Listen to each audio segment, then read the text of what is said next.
this webinar. So welcome to all of you. Thank you very much for joining. And welcome to this presentation, which is part of what is the kickoff to an ongoing GOOS webinar series. We're just going to explore issues and projects associated with global sustained ocean observing with GOOS. So we plan to be on for 1 hour, and we'll start with a 20 to 30-minute presentation from Eric Lindstrom, who will be talking about the framework for ocean observing, an overview and update on related activities. And after Eric's presentation, we'll do a question and answer session. We'll field questions, as I mentioned, for anyone who was on earlier by me calling on people who have raised their hands.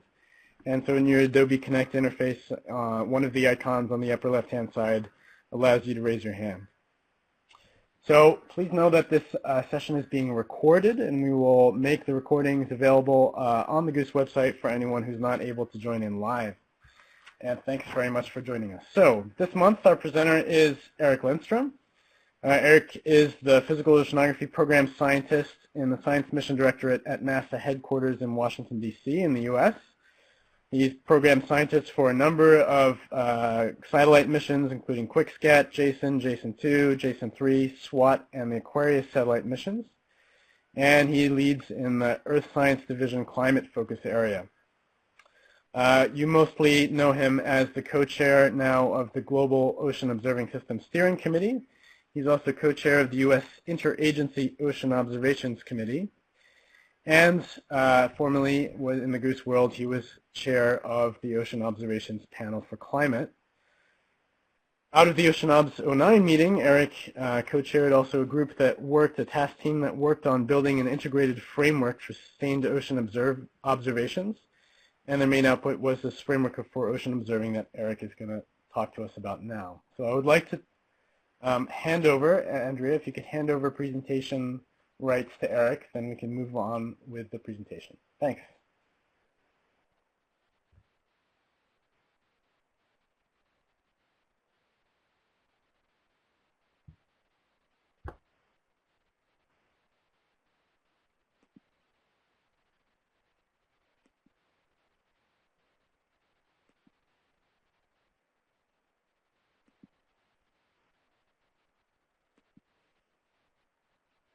Good morning, everyone, or good evening, wherever you are. It's great to be with you, and I'm hoping that we can get a lot out of this GOOS webinar series. The framework for ocean observing has now been around for a couple of years, and I'm going to quickly go back over its origin and some of its main features and where we stand today, and then we'll get to questions. So the main question that comes out is why a framework, or what's the framework? And it came out of the Ocean Obs 09 conference as a call for some sort of framework for planning and moving forward with global sustained ocean observing over the next decade, heading towards our next big conference in 2019, Ocean Obs 19, and that we wanted to, over the decade, integrate new physical, biogeochemical, and biological observations into the system while sustaining the present observations. So the challenge was set down, and a committee came together representing many international organizations and came up with a framework for ocean observation. It's really conceptually a very simple idea that what we're trying to manage is a process of observations, the deployment and maintenance of the system out in the ocean, and that it will be driven by requirements. Those are the inputs to the system, and that data and information are the outputs of the system. And so given that framework, simple idea for a system, the iconic figure from the framework for ocean observation is this cartoon or schematic of our observing system with all of its subsystems and networks that are driven by issues in science from society that leads to requirement setting, and in the ideal world we'd like to take those requirements, turn them into what to measure, and we articulated the idea of essential ocean variables as the common language to connect our requirements to the observing system and into the data and product creation that comes out of the system. We also would like to emphasize in GOOS going forward the reconnecting between the outputs of the system and how they impact the issues that originally drove us to set the requirements at the beginning.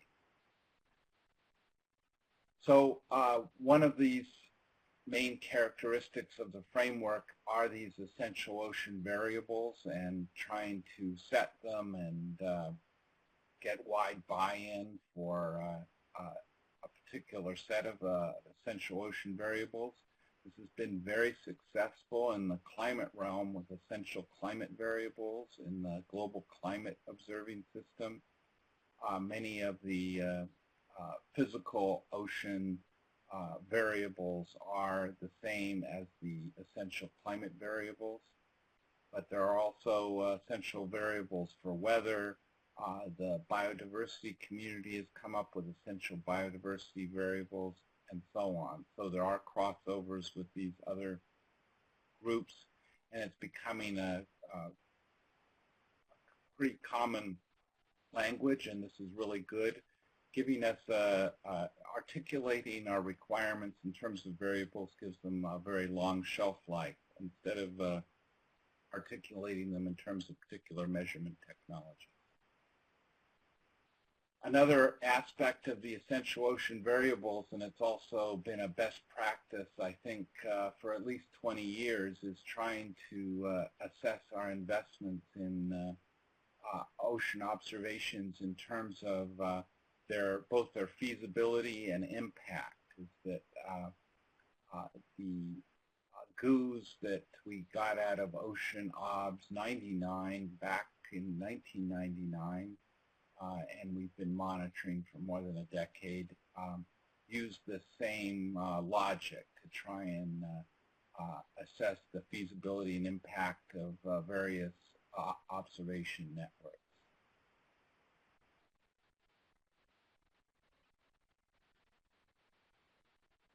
Another aspect of the framework is what drives our particular observing system.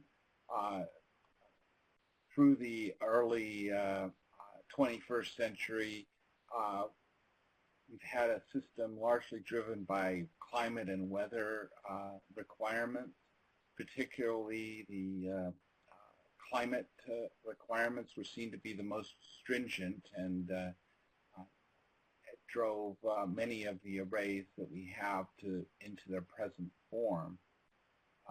So it was thought that to really broaden the system to include biogeochemistry and biological variables, that we needed to connect our whole system to other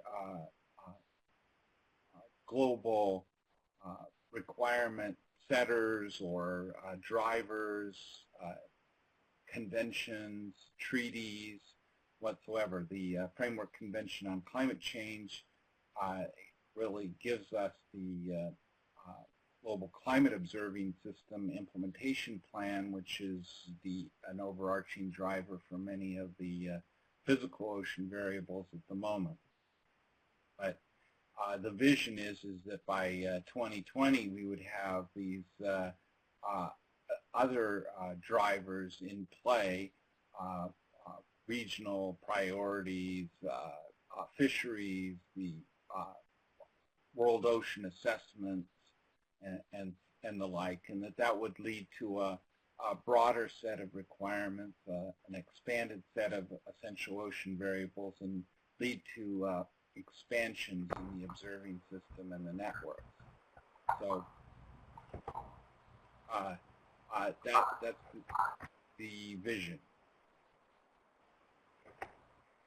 One other aspect of the framework, which is relatively new, not necessarily it's a best practice that's been used elsewhere, is to try and describe our observing systems, our requirements, our data systems in terms of readiness levels. That this is used in the technology world, our technology readiness levels, and we're kind of adopting that idea that ideas move from the concept stage where they're sort of initially articulated as ideas, and there's small feasibility studies are done, and things move up to a pilot stage where they really get exposed to real-world implementation, and then in a mature phase there would be a whole host of requirements and mature technologies in the observing system, and that we need to embrace all of these things in the GOOS, not just the mature observing networks. Is that we need the innovations that come with embracing things that lower readiness levels and maturing them into the system. Another slide depicting the same sort of idea. So this brings us to the framework was used to restructure GOOS governance so that the GOOS steering committee tries to oversee all of this development of essential ocean variables, the connections to the conventions, and so on. And it works through 3 observing system panels that the physics panel is already existing as the ocean observation panel for climate. There's a carbon and biogeochemistry panel, which is being realized as an expansion of the IOCCP, which has been looking after the carbon observations. And then there's a new biology and ecosystems panel that's just formed up at the end of 2013. And so those are 3 of the main ways that the steering committee is receiving ideas for essential ocean variables, and the plans are being built for each of the essential ocean variables. Underneath the panels, as I'm well aware from the physics area and in other areas as well, there are many, many technical advisory groups and science teams and data management teams and projects going on all through the international community that support this work. So I'm kind of fond of thinking of every essential ocean variable as having a village behind it of many people and teams and so forth that all love that variable and contribute to the success in observing that variable. I'll tell you a little bit more about the 3 panels. They'll be a big part of the life of GOOS in the coming years. We're using shorthand to call them the physics panel, the carbon biogeochemistry panel and the biology ecosystems panel. I imagine over the next period of time that we'll come up with a stable shorthand for how we call them in GOOS. Many of them, each of these panels may have multiple masters in the end. The physics panel, the OOPC, is co-sponsored by the World Climate Research Program and the Global Climate Observing System. And so beyond the terms of reference that GOOS may give to the panel, there are other bodies that also use the same structure. This is quite a benefit to GOOS. The terms of reference for these three panels have been are similar, although we do recognize they have different level of maturity, and that the physics panel's been around for more than a decade, and the biology panel only in the last year, and that they are focused on their discrete components of the ocean system, and that we have these synergies between the panels and the GOOS steering committee. The chairs for each of these panels sit on the GOOS steering committee, and the GOOS steering committee is in the position to try and work as much of the synergy and crosstalk between the panels as possible. We had a recent meeting between the chairs of the steering committee and the chairs of the panels in Honolulu a few weeks ago. Very successful in illuminating the way forward for the three panels.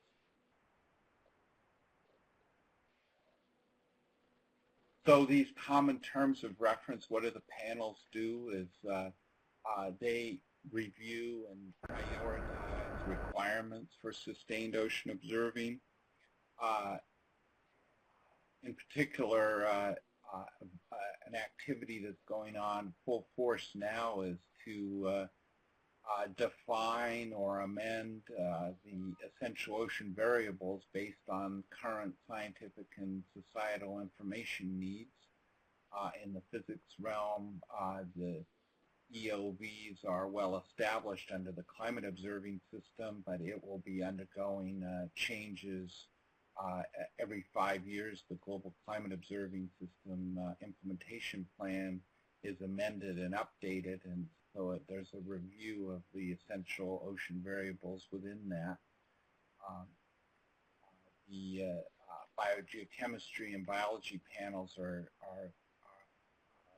in various stages of development of their lists of essential ocean variables. So the next steering committee meeting should be of great interest to everybody to see the evolution of these variables. It's made a lot of progress in the last year.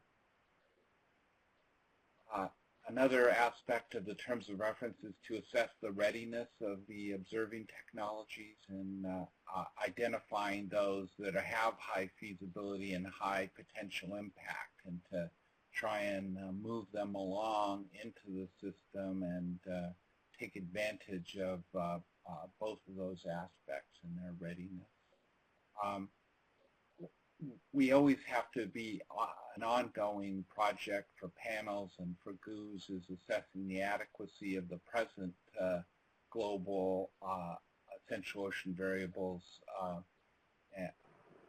and make recommendations for phased implementation or changes in the system over time. The tropical Pacific observing system is in a bit of a trouble at the moment with many moorings that have gone out of service, and it's obvious that it's not adequate to be in its present state. And I'll talk in a few minutes about a project that is talking about phased implementation into a new observing capabilities in the tropical Pacific. So these panels are a source of technical advice and development for nations and observing system implementers, people with pilot projects that are trying to move various central ocean variables into a mature state. Along with partner organizations like JCOM, these panels are very interested in the coordination of the observing networks that contribute to the essential ocean variables, and everybody has to help in the coordination to try and optimize our use of the precious resources that are out at sea. We also all have to be working on the data model, how data is reported, and trying to get our data archived and in a common, useful format and curated. There has also been a history in... Hey, break in 1 second, Eric.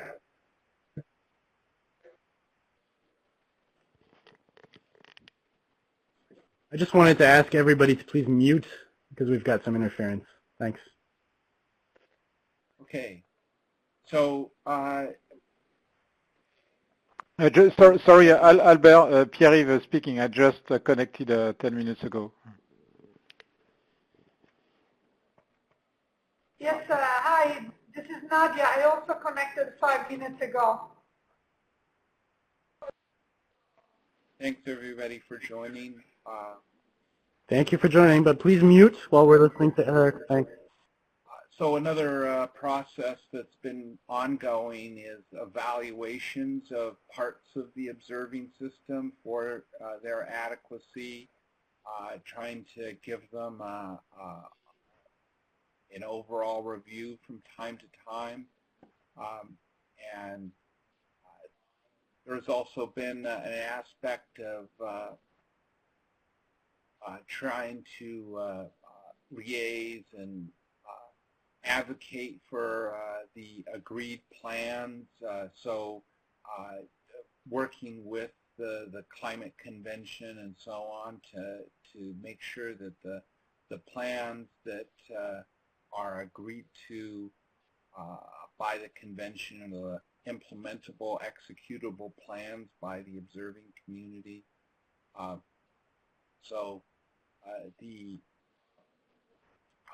These panels will report to the GOOS Steering Committee, participate in the GOOS Steering Committee, and other sponsor governing bodies as fits their particular discipline. I wanted to go into a little bit of the EOV development activities that are going on. Each panel should be preparing a recommended set of essential ocean variables to be brought to the steering committee, and they're interacting among their panel members and with the community through in-person meetings and workshops.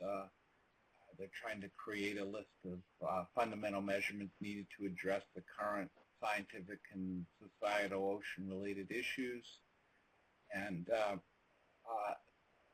we hope that the combined EOV lists will enable better coordination and advocacy of an interdisciplinary and integrated ocean observing network.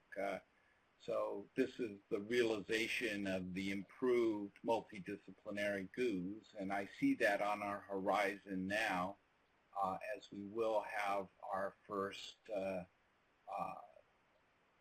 crack at a list of variables here by midsummer 2014.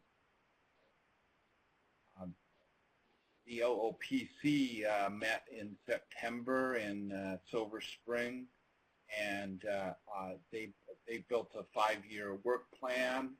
That was the main focus of their discussion. The first priority coming out of that meeting was an evaluation of the Tropical Pacific Observing System, and that's now the TPOS project, Tropical Pacific Ocean Observing System project, and I'll have more on that in a couple slides. They're also looking into the future to review the state of sustained observations of boundary currents and observations for improving air-sea flux estimates. There's also a sort of ongoing underlying push of trying to connect the open ocean observing to the coastal observing networks. And then the climate observing system is conducting its assessment of the state of the climate variables, and the OOPC will conduct an EOV-based review of the observing system performance for GCOS. That's ahead of the amendments. The next round will be amendments to the GCOS implementation plan. The OOPC is also working with the GOOS biogeochemistry and biology panels to ensure that their requirements for underpinning the biogeochemistry are met, and so we have to make sure those all the linkages are built correctly there. The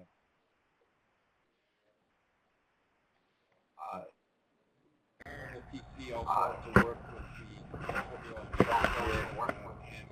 to ensure that there's synergy and cross-fertilization of all the requirements across those interfaces. That will be very important in the next round, with trying to include air-sea flux estimates and observations into the requirements.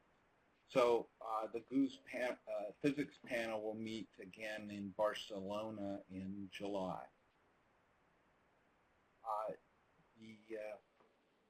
GOOS sponsored the first technical workshop for the biology and ecosystem and biogeochemistry panels in Townsville in November, and the biogeochemistry panel sought advice from experts and articulated their initial list of EOVs, and they're listed here on the screen: the oxygen, macronutrients, the carbonate system, transient tracers, and so on down the list. This is this list was also briefed to an Ocean Sciences Town Hall in Honolulu just a few weeks ago. Was very well received by the community at that event, and their draft report and the EOV specification sheets are online at the IOCCP website. The biology panel report from the Townsville meeting is still a work in progress, and that will be the subject of a webinar in the coming months, so I'm not covering that here. Besides the panel work, which I've gone into in perhaps too much detail, there's other means for GOOS development. We're working through the panels, and they really, I think, develop much of the critical scientific and logical structure for the observing system, but implementation of GOOS requires additional ways and means. We have the GOOS Regional Alliances, which really work on the ground in the sea with regional observing systems. We had the idea for the last steering committee to launch some GOOS projects, and I'll talk to you about a couple of those in a moment. There are national GOOS programs that we need to interface with, and then the observing networks themselves that run independently with their own funding and management, like Argo and GLOS and so on. They continue to thrive in their own world as part of GOOS and under their own power and management. So here's the map of the GOOS Regional Alliances, and this network has been thriving, I'd say, with quite disparate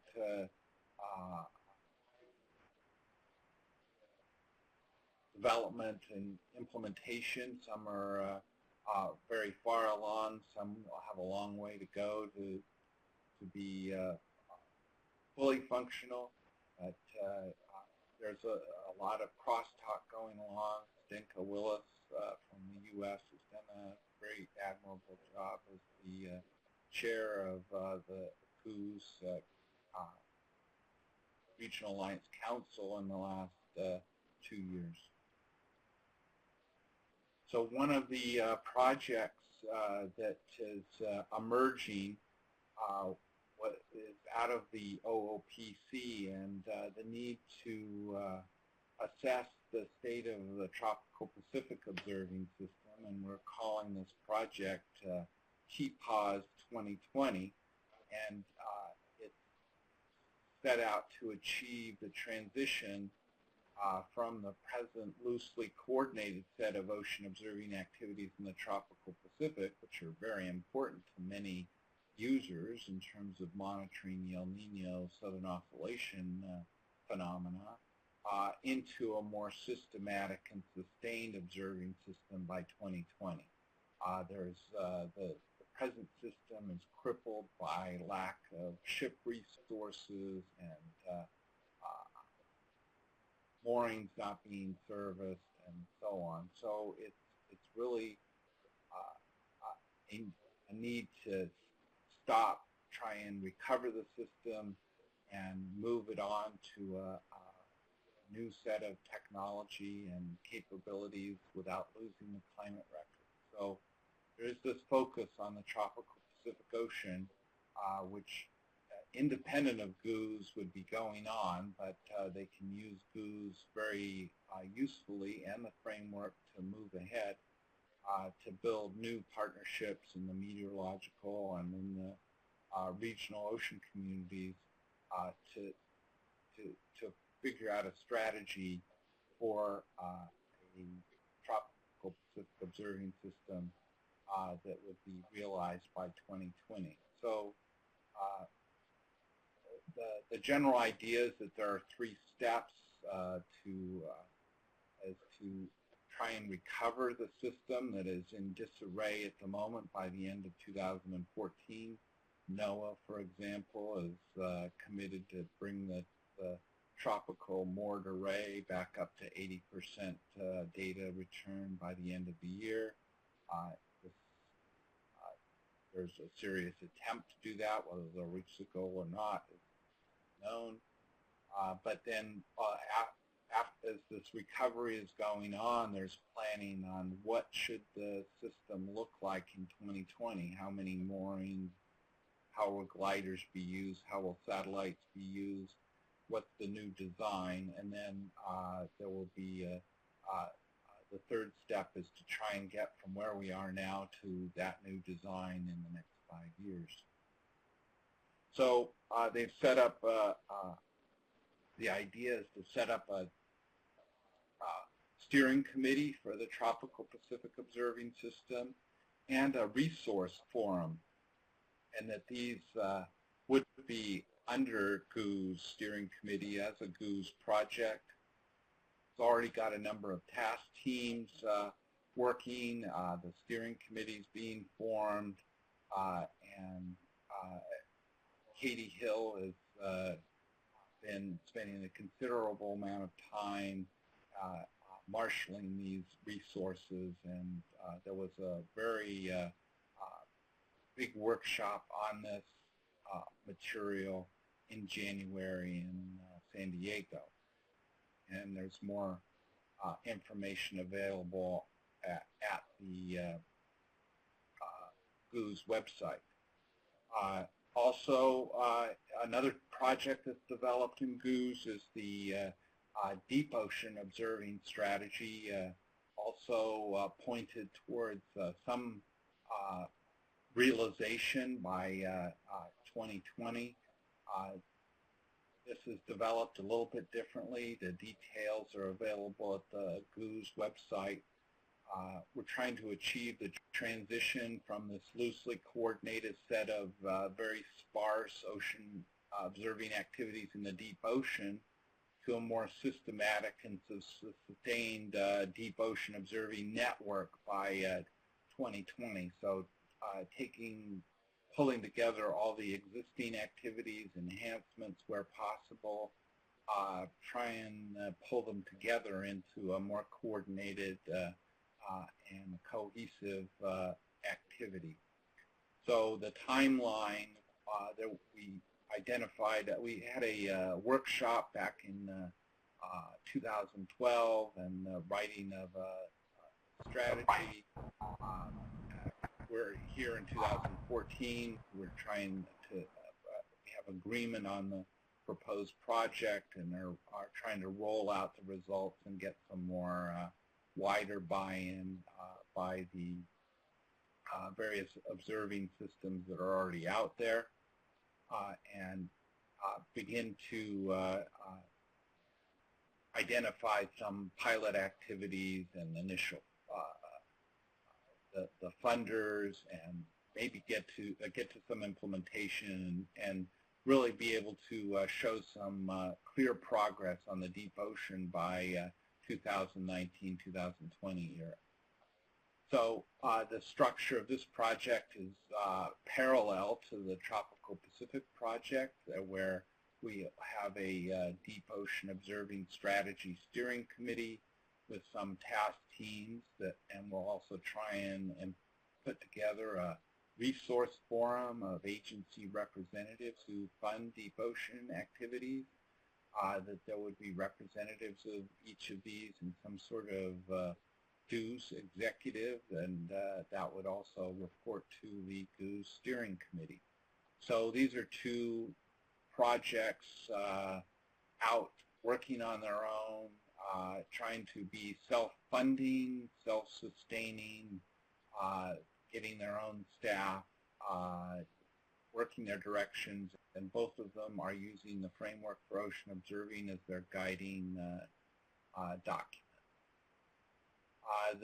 The deep ocean observing strategies already come up with some draft list of essential ocean variables for the deep sea. Many of them are the same as the upper ocean. Some are different, as you might expect, and they're trying to, as a project, span all three panels of GOOS. So this project will uniquely, by itself, try and encompass the full diversity of the new interdisciplinary diversity of the new GOOS, and try and work with all three panels to by presenting the needs of the deep ocean in a coherent way to the three panels. So I think I should just sum up with the key points and allow time for questions here. My summary is that we've really seen great progress in the last year in organizing GOOS via the Framework for Ocean Observing, that the ocean community has really responded favorably to the FOO, as we like to call it, and the work on essential ocean variables certainly has engaged the science community. If you have been to meetings lately, you might see the FOO and working that people are talking about essential ocean variables. Biologists, biogeochemists, and physicists are meeting together in the same room in places they haven't met before. It's really interesting to watch. We now have at least one working formula for what a GOOS project is. That's emerged, and we've got strong support rallying behind the tropical Pacific and the deep ocean sectors tried to capture that energy and roll it into the global ocean observing system. Maybe there are others. I'm sitting in Bermuda at the moment with the Sargasso Sea Alliance, and there's a lot of energy surrounding the Sargasso Sea and what to do out here observing-wise and conservation-wise and so on.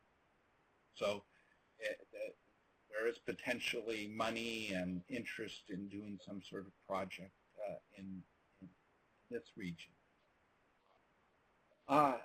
Urgently needed really are the resources to support the GOOS panel secretariats. This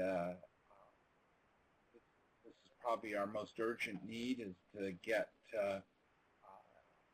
more support for MACHIC and the IOCCP, for the biology panel, for Katie and the OOPC. All are working hard and have some support, but need a lot more to really conduct and execute the work plan of the GOOS steering committee.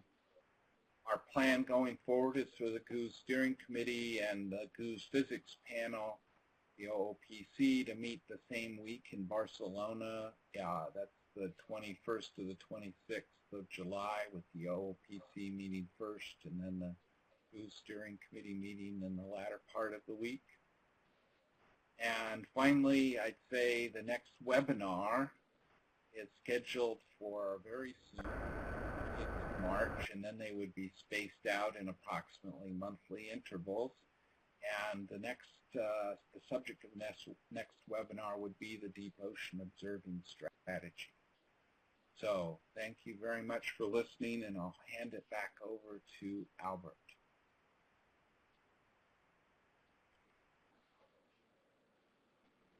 Thank you very much, Eric. I really appreciate that first presentation for the GOOS webinar series. And what I'd like to do now is to open it to questions. So if you'd like to ask a question, please raise your hand by using the raise your hand icon at the top of your Adobe Connect window. If you're on the telephone and can't raise your hand, you'll just have to unmute and pipe in if there's a break. So the floor is open for questions. And Eric, I guess I have a general question, which you talked about two different projects, the Tropical Pacific Observing System and the Deep Ocean Observing System, which we'll be hearing about more next time. In general, for projects, how do projects become a GOOS project? How do they get the GOOS label? And what do they get out of that? What's the advantage to them? I think we're still working that out. It's something that the steering committee will have to discuss in July. In the deep ocean observing strategy, aligning to the framework and being really completely compatible with the efforts under the framework in terms of structure and function is necessary to become a GOOS project. Each of these projects, its ambition is to develop a piece of the global observing system and then embed that piece into the global observing system and then disband. So they're projects with a limited lifetime. Each has about a 5-year horizon to envision the endpoint and then get there. So that's these are the properties. What do they get out of it by being part of GOOS is that there is an end structure to manage the successfully implemented systems. In the end, is that we in GOOS will be around trying to manage and coordinate the observing systems of the future. And also, as I found with the deep ocean, this longevity, that there's a project now to do things and people can make contributions, and that there is a longevity, gives people more assurance that their investments will be make an impact over the long term. So that's what I've discovered so far.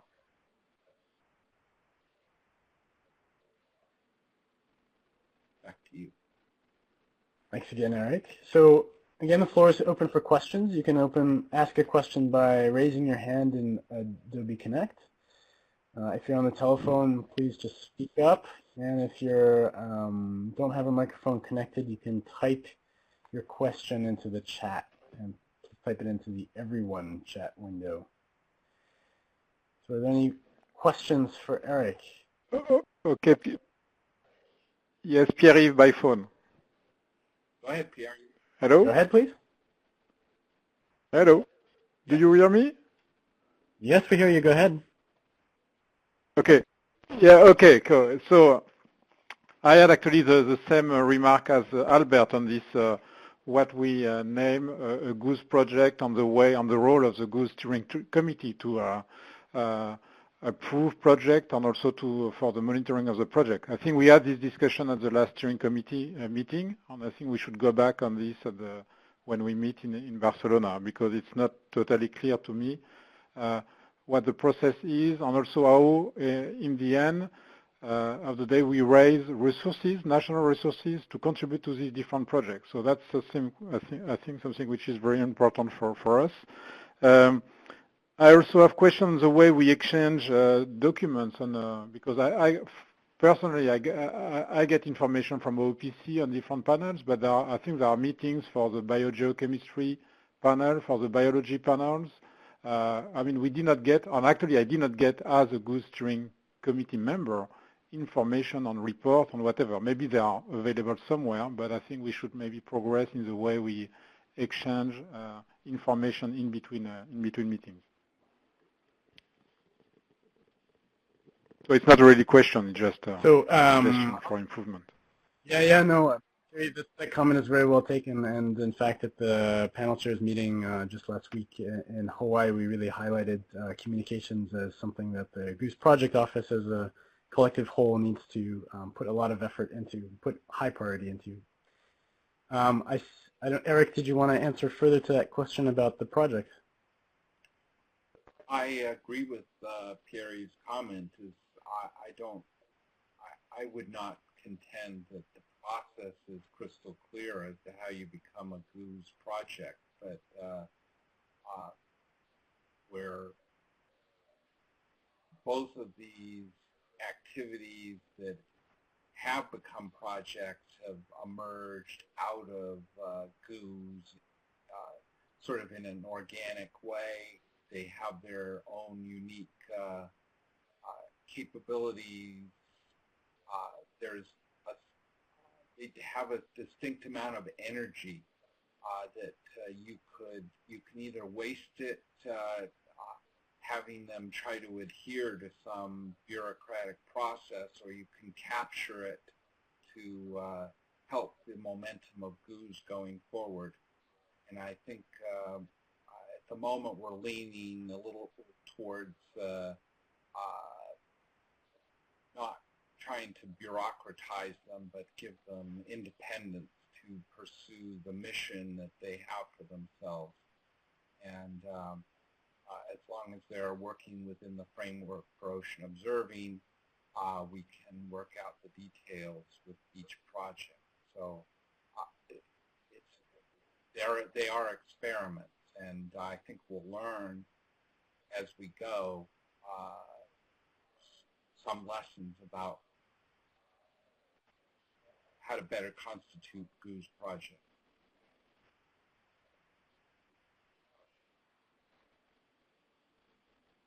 Thank you, Eric. I see that Nadi Panardi has a question. So Nadi, if you want to unmute and ask your question.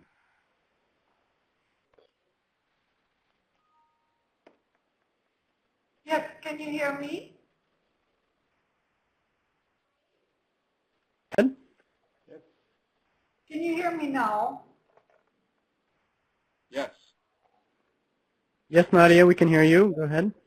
Yes. Okay, two questions. The first one is, what is the virtual feedback with stakeholders that you think of implementing, meaning end users of the observing system, that you think you should ask for these projects? I think there is an element, maybe I have not captured because I came late, that needs to be enforced from now on, which is that stakeholders and end users, services, and so on should be involved, not only scientists, in the evolution of the concepts.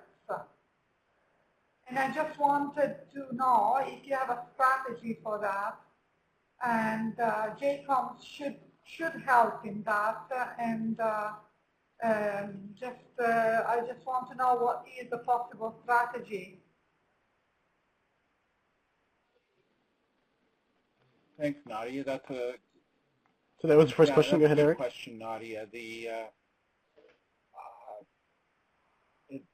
In these GOOS projects, the Tropical Pacific had a workshop in January, and it really represented not just the scientists, but the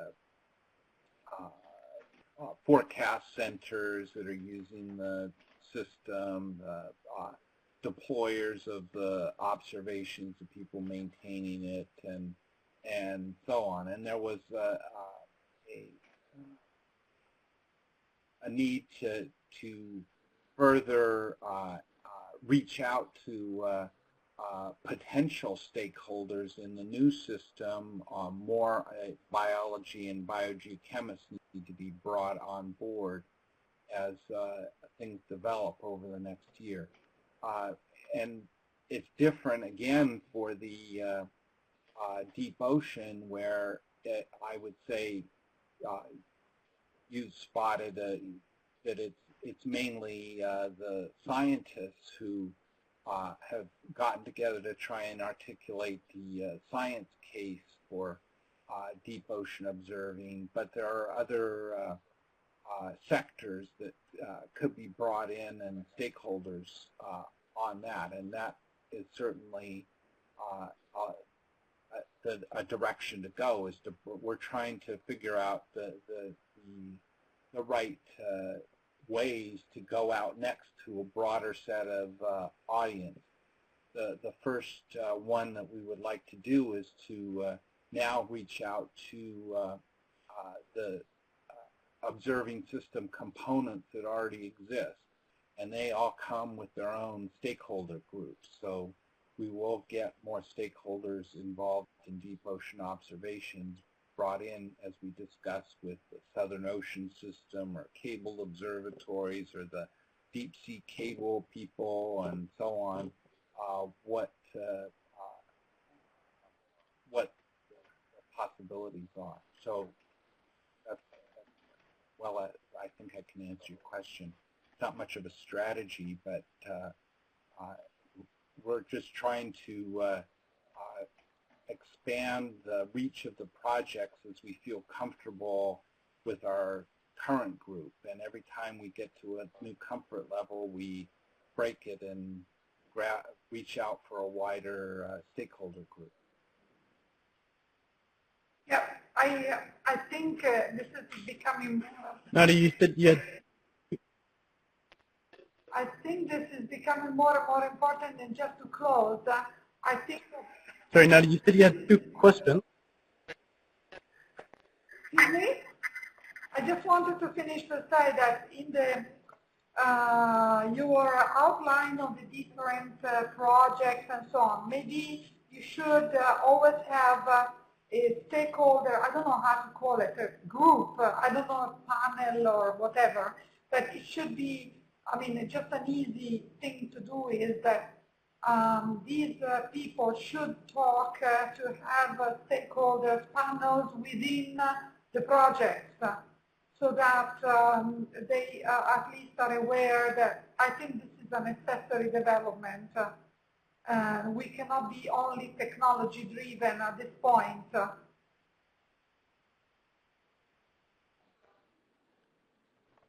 I apologize. So Nadia, I just want to make a comment because I agree with you to some extent. But I wanted to say also that from the biological side, in the deep ocean, what we saw in the census of marine life was also just a sense of exploration and wonder. And that aspect of science can also be a driver for science. So we should also remember that in this particular case, which isn't necessarily driven from the point of view of providing us. So I see that Ariel has his hand up. Can I ask Ariel to ask his question? Yes, thank you, Albert, and thank you very much, Eric, for your presentation. And I would like to know your views on one point. You have presented this projects and this views for 2020, and you mentioned that we're looking also forward to Oceans 2019. Think about the appropriate benchmarks and performance indicators for this activities, projects, and the strategy as a way to establish how well the community is doing in achieving the goals.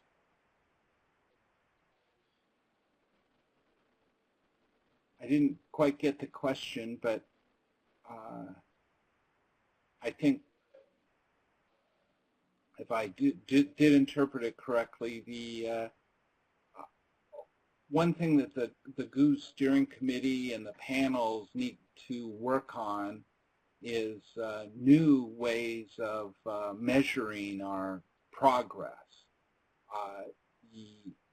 We all know the GOOS, the iconic diagram where our percentage of numbers of moorings or numbers of tide gauges implemented against some target. It was basically our only metric of success, and these are not nuanced enough anymore for we need to look at the products and services that are coming out and delivered from these, and so on. So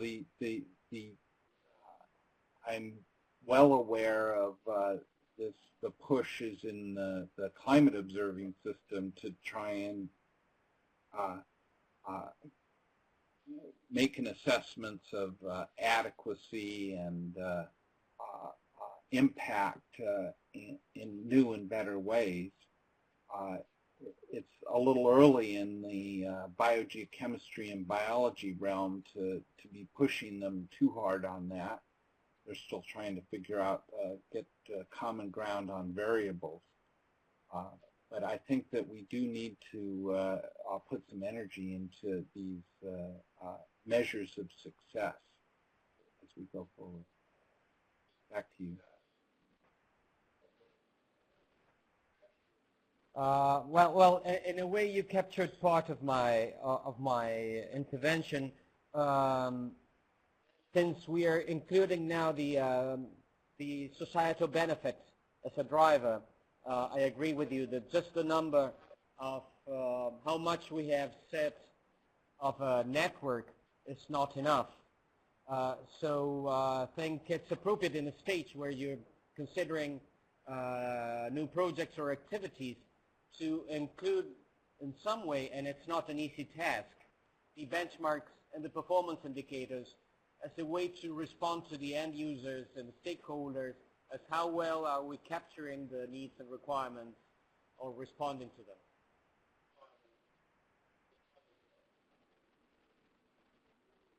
Yes, I agree.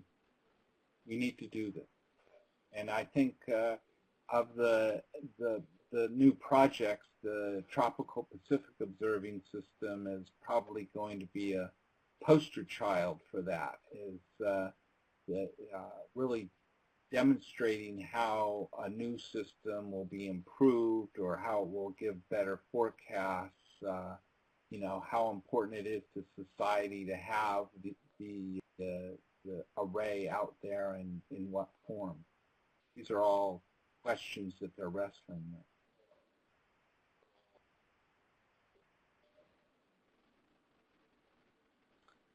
So thank you very much, Eric. We've come up to the 1 hour mark, which we set ourselves as a seminar. So if there's no further pressing questions, and I don't see anybody with raised hands, I would like to close this first GOOS webinar. Thank you very much to Eric. Thank you very much to Andrea McCurdy, who helped us with the technological aspects. I would like your feedback, all of you who are online, about what worked and what didn't, both in terms of the content, but also in terms of the technical aspects. So please feel free to email me if you had any problems with the technical side, and we'll try to improve that in the future. Our next GOOS webinar is, in fact, Eric again, and he will be speaking specifically about the Deep Ocean Observing System, and that's on the 20th of March, so just 9 days away from today. And we are also looking for volunteers for future GOOS webinars, whether you want to speak about a particular GOOS project, whether you want to speak about a GOOS Regional Alliance, a particular observing network, a particular end user. You'd be very welcome to take ideas for a 20 to 30-minute presentation to give to the GOOS community. I think this first one was quite successful, and so we will be sending the announcement out more widely the next time. We'll have to perhaps adapt the way we do questions and move more towards typed questions just to avoid problems with the microphones. So again, thank you very much to everyone. I really appreciate the time you've all taken to join this first GOOS webinar, and we look forward to your future participation. Thank you, everyone. I add my thanks. Take care. Thank you. Thank you.